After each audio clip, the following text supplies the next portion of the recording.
So 1, 2, and 3. Yep, I'll make the motion that we approve items 1, 2, and 3 under old business.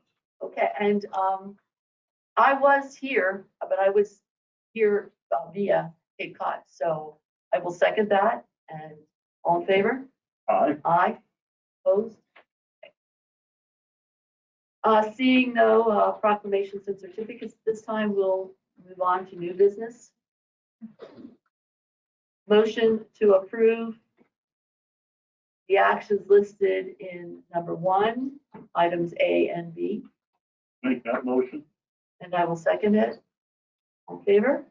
Discussion. Discussion? Okay. All in favor? Aye. Aye. Opposed? Okay, can't forget this thing. Motion to approve the actions listed in number 2, electronic financial transactions, ratify, A through C. I'll make that motion. I'll second it. Any discussion? Hearing none, seeing none, all in favor? Aye. Aye. Opposed? Number 3, travel authorizations. Motion to approve the actions listed in number 3, item A. I'll make that motion. I will second that. Any discussion? Hearing none, seeing none, all in favor? Aye. Opposed? Number 4, Monroe County Children and Youth Services. Motion to approve the actions listed in number 4, items A through D. I'll make that motion. I will second it. Any discussion? Okay, hearing none, seeing none, all in favor? Aye. Aye. Okay. Oh. Okay, so we will put our regular meeting on pause at this point. Ms. Storm from the assessor's office is here with us. So corrections to the duplicate at this time. There are no end subtractions. $490,600.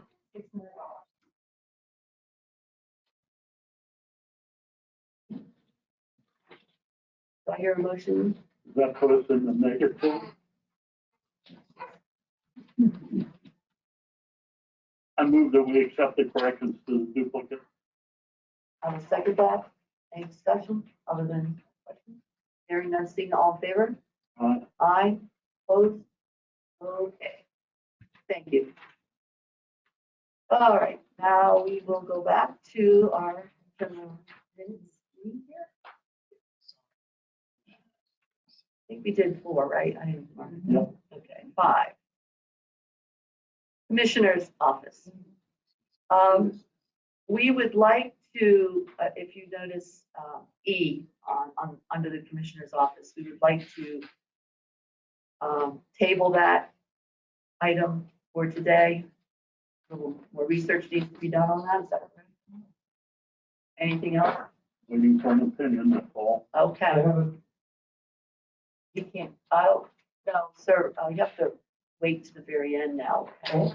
You don't, not during the meeting, but either right No, before. but you're gonna approve something that I might object to? That's, That's okay, we don't. yeah, so what'll happen, sir, Okay. is at the very end, if you notice, just for a point of organization of the meeting itself, if you notice at the very end, there's public comment. You can, okay, we got it. Okay, thank you. All right, so under the circumstance, okay, Commissioner's office. So we're gonna motion to approve the actions listed under Commissioner's office, items A through I, but we're tabling E, correct? Okay, any further Well, discussion? another way to say it is A through D and F through I. Well, okay, I did it my way. I'm not gonna vote. Can't table a motion inside another motion. It has to be a separate motion. So either approve the items listed in A, B, C, D, F, G, H, and I, Okay, and then you won't take any action on D automatically. It It's doesn't pass. oh, got it. That's the safest. No. Okay. The first time in 8 years I've been parliamentary, correct? That's your experience. Okay, so motion to approve the actions listed in number 5, A through D, then F through I. I'll make that motion. I'll second that. Any discussion? No? Okay, hearing none, all in favor? Aye. Okay. Number 6. Motion to approve the actions listed in number 6, item A. Make that motion. I'll second it. Any discussion? Hearing none, seeing none, all in favor? Aye. Aye. Opposed? Aye. Okay, number 7, capital outlay purchases. Motion to approve the actions listed in number 7, item A. Make that motion. I will second that. Any discussion? Hearing none, seeing none, all in favor? Aye. Aye. Opposed? Number 8, motion to approve the actions listed in number 8, item A. I will make that motion. And I will second it. Any discussion? Hearing none, seeing none, all in favor? Aye. Aye. Opposed? Okay, now miscellaneous. I would just like to mention under miscellaneous that COVID is still with us. We all know that. And Mary Ellen Keegan, who's our director of emergency services, gives me a daily report. And as of yesterday afternoon, at the end of the day on Tuesday, we had 38 new cases alone. So I think it's vitally important to let you all know that, and the public know, that it's still with us and we need to combat it the best we can. Getting vaccinated, if you're able to do so, it would be very helpful, and wearing a mask whenever possible, especially in public places, is very necessary. So thank you for that opportunity for me to share that with you. Anything else? Miscellaneously? No, just a lead-in or a follow-up to the last meeting that we had, where the questions centered more on election matters than on true commissioner business. We are in the process of, and I had to go back and listen to the tape 3 times to pick up the gentleman at the back that had X number of voters backfilled into the SURE system, et cetera, et cetera. But we're hopeful that by the next voter registration or elections board meeting, we'll have answers to those things. The strange thing is that information apparently has gone to every county throughout the state, and it was picked up by a consultant back in November or December. And I guess it's telling that the state can't even now tell us what backfilled into the SURE system means, or know how they came up with the numbers that they came up with. But we're battling through all of the stuff related to what that gentleman brought up to try to get answers. And, you know, we'll bring those up at the next election board meeting. Okay, now we go to public comment at this point. There's a couple questions, Donna, maybe related to that discussion.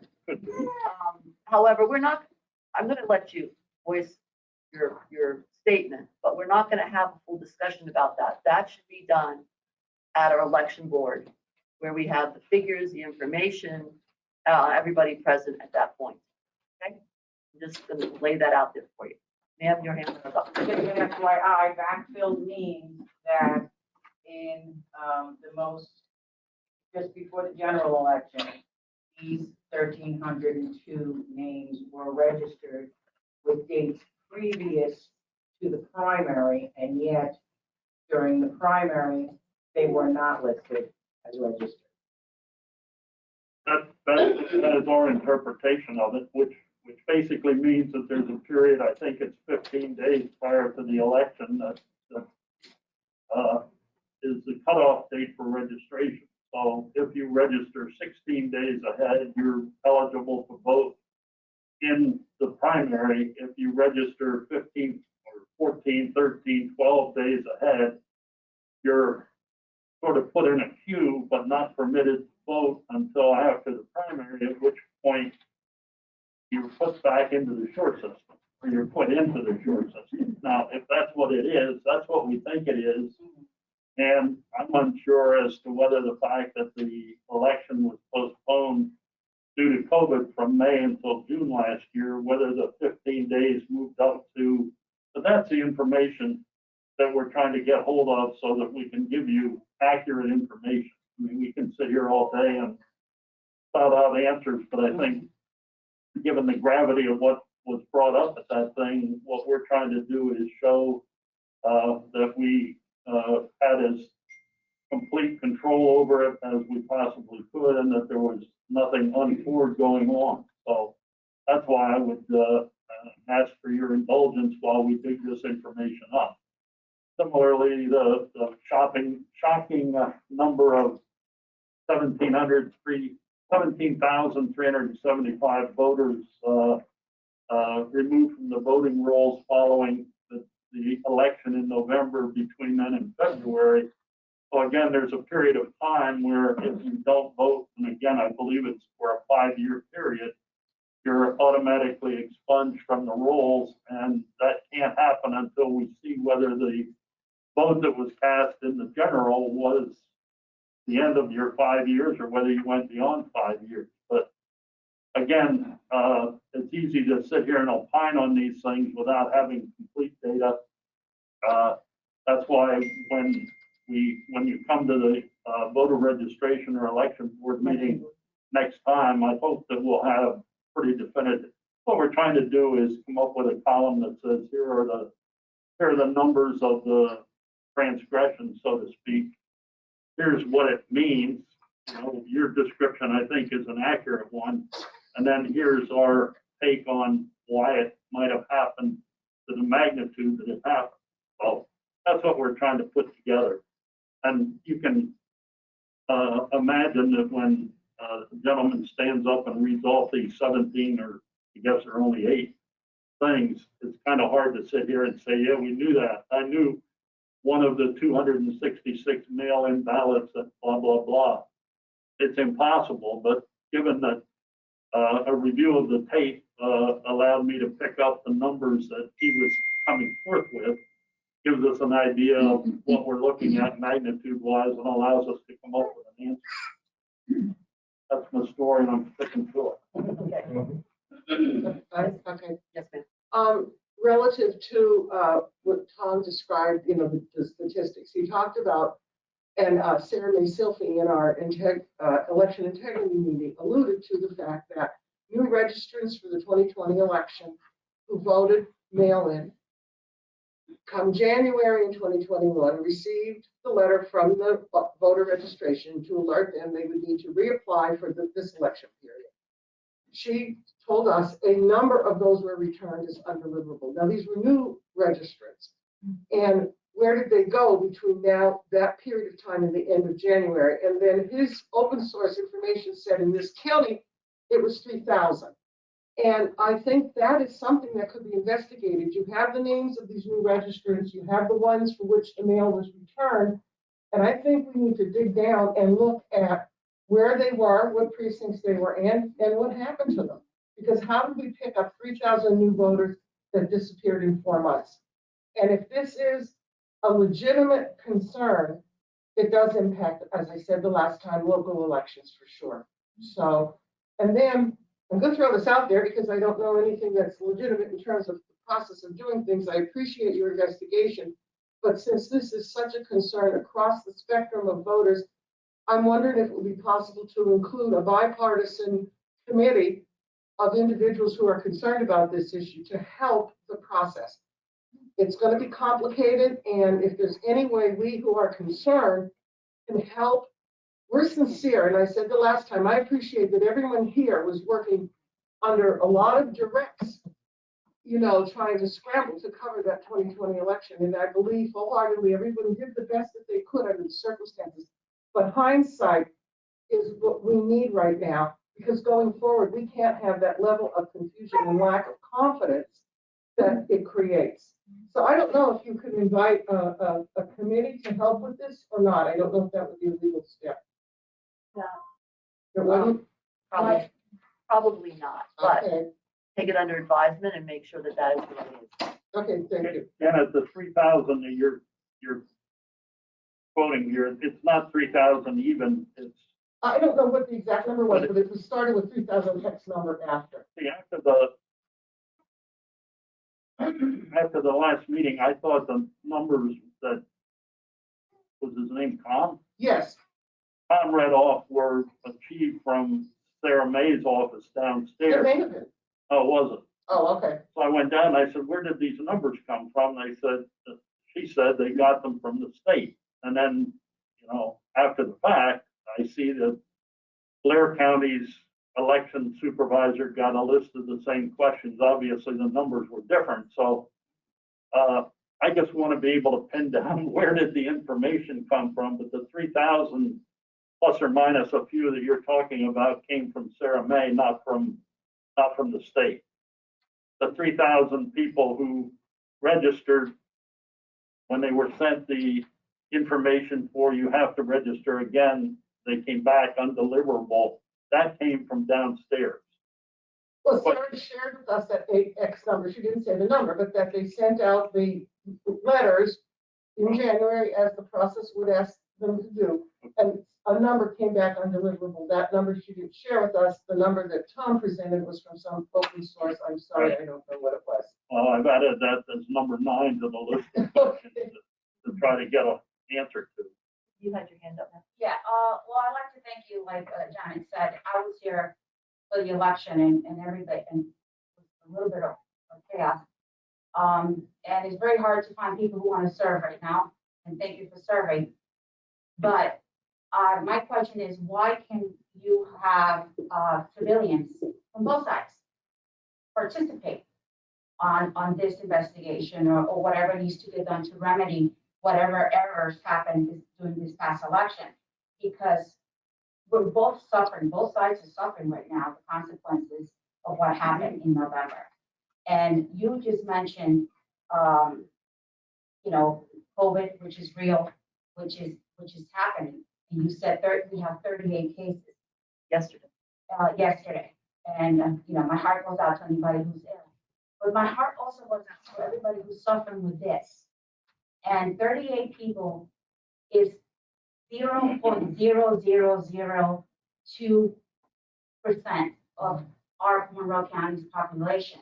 Yet the other percentage of the population suffering with the mask is not being paid attention to. And I'm not saying we're not going to pay attention to COVID, we're not going to be safe, we're not going to sanitize. I'm saying we can't get into this divide, vaccinated, non-vaccinated, mask, non-mask.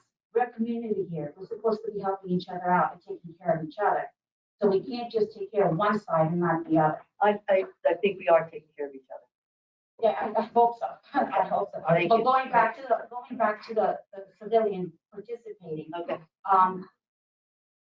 This is, as I understand it, and correct me if I'm wrong, I'm an immigrant. And I love this country. And one of the things that I love is the Constitution and how the government is supposed to be run. And as I understand it, the people decide what gets done. We come to you and we tell you, this is what we want done, because we elected you, correct? Correct. Okay, so when we come here and we make our public comments, we shouldn't be asking you permission. We should be giving you something that we want, and you should be looking into seeing how you can make it happen, correct? No, not Okay, necessarily. explain it to me then. Yeah. Yeah, the way I read the Constitution, the way I read my Bill of Rights, the way I read everything, that's the way government's supposed to work. We elect you, we love you, you got elected, doesn't matter what size. Once you get elected, we're supposed to be coming together for the good of the community, and we're supposed to support you and help you get your job done for the betterment of the community, right? Following the protocols and the laws and the established guidelines that we as elected officials, which you put us here to do, have created, and we are obligated to follow those. Okay, great. So Sharon. what Yes, guideline wait. will prevent us Sharon. from? We have You to, can't- I'm new. this is Attorney Dunn, he is our solicitor. You cannot give the access to the shore system. Print reports, and that's been done, I believe, many times, but the access to the shore system cannot be given. Okay, well, we're not asking that, we're asking to be included. to be made aware, to be in constant, That's what the election board meeting is for. It's a public meeting. You have the right to participate. You have the right to participate to a certain extent at the commissioners' meetings, but the commissioners acting as the commissioners here today do not act on election board matters. They act when they sit as the election board. And as you know, those meetings are always open. You're invited to attend and have your voice heard. But it is ultimately these individuals who are elected to do their job, not to, you want something done and therefore they do it. I want something different done, therefore they do it. No, No, they're elected. I meant They're the elected law, to use their community as a judgment whole. and exercise it as best they can. And if the public does not believe they've exercised their judgment correctly, they should vote them out. Thank you. Okay, any other, What's your name? I can't read it. Yeah. Greg Christine, he's the Because clerk. when she commented, she's just a person in the community. Your whole body demeanor changed as though you were bothered by the comment. Excuse me, ma'am. No idea what you're talking Yeah, about. excuse me. Yeah, I We're just gonna, don't understand if you if have she's- a specific question for us, please. Sir, you had your hand up, are you, at this point? No, she said Oh, about she took care of it? Okay, thank you. it. I did have a, You had something else, though, if you had another, that's going back Yeah, to give finishing it our to business somebody. here, yes. that B, question B, ratify. It was already done, a virtual meeting about a plan for the children. Okay, What would that entail, like, under which item? It's children and youth, Oh, the children and youth. need-based budget plan. Okay, There was a public hearing on that when, Sharon, on Thursday or Friday of last week, a where virtual? everybody was invited to listen in on it. It basically goes through the needs of children and youth, how many kids they've got in protection now, what the, impact of COVID has been, what their anticipated needs are for next year. And as you might imagine, that's the largest single departmental expenditure in the county, is children and youth. So, not a good comment on Not an implementation. society, but Yeah, not an implementation of a critical race or. No. no, Just their basic needs. yeah, all the departments are developing their budgets right now. Okay. So that's where this came from, No, for that. thank you. I just have one last quick question. During the last minutes, I didn't see public comments were written in. Are those usually written in or they're just submitted? it's just summarized, Summary, basically. yeah, but that Were were, the comments being- that there were public comments, but nothing specific. But we keep pushing off the election board as though, come to the election board, there'll be popcorn and drinks and balloons and everything. It's just, that's where the detailed information would be recorded in the minutes. Commissioner, it's so important, given what's happening in the world today. We've all seen it. I'm a 9/11 survivor. Seeing those people hanging onto a plane, dropping like flies because they want what we have, which is freedom. Okay? They're hanging off a plane and risking their lives for freedom. And we have to defend locally what we have. It starts locally. And you guys are doing a great job, and I implore you, do not get blindsided by parties, by, personalities. Think about our country. Your little positions here affect everything that's happening right now. So that's just my 2 cents, and I will attend the election meetings because it's more important than ever. Yes, Is there a resource to know like how the meeting is, like what the rules are, I guess, of the meeting? Like he was saying, like, the inclusion, or he was saying the inclusion was, part of this meeting for the Board of Election meeting. And that's Protocol. the time that you're supposed to be involved. I don't understand your question. I guess what they were saying is the time for us to be involved because they were asking if we could have a committee set up, and so you're saying the time for us to be involved is during the meeting. Is there a resource that you can see what exactly is supposed to take place during Oh. the meeting? The agenda needs to Agenda, be posted yeah. the day before 24 hours. On Yeah, the, it's on the county the- website? on the county website. Yes. Right. And then, All agendas are supposed to be, that they're posted 24 hours in advance. okay, all right, thank you. And then I just have one more question. What system did you say that we couldn't access? I didn't get the name. Sure, Sure. it's an acronym, SURE. That's right. Okay, The state system. thank you. Uh, Anything else? We Wait, adjourn. whoa, wait a second. Well,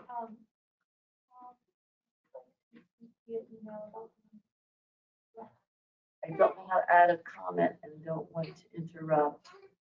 I am that gentleman and would be happy to share the full tape, full details the commissioner is referring to via email if desired. He's the guy that was here. Yeah, does anybody else have a list of what? No, I have it. is it, you have it with you? Is it 1,302 backfilled, 1,302 backfill, 506 duplicate registrations? On 506 duplicate registrations. 937 inactive, Yes. 96 mail-in received with no voter information insured, 317 mail-in received, 372 mail-in. 372,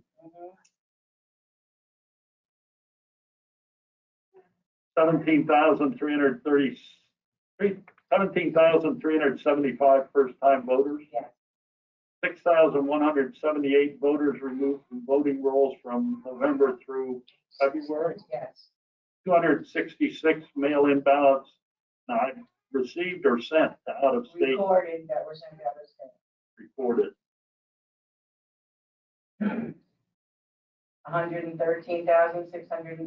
$113,634 from the Zuckerberg Organization. 5% increase in Democrat registrations between 2016 and 2020.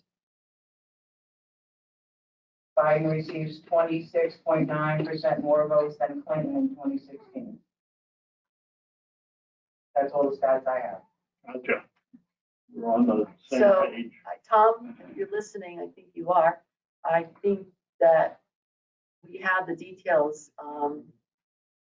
So I don't know that an email is necessary. I think we can go with that. Okay. Okay, well, that's fine. There's a chat box over here, so people write in. Yeah, no, that's what it is. Okay, anything else? Any other questions? We'll move we adjourn at 10:05. Okay, I'll second that. Thank you. We have a salary board meeting at 11 a.m.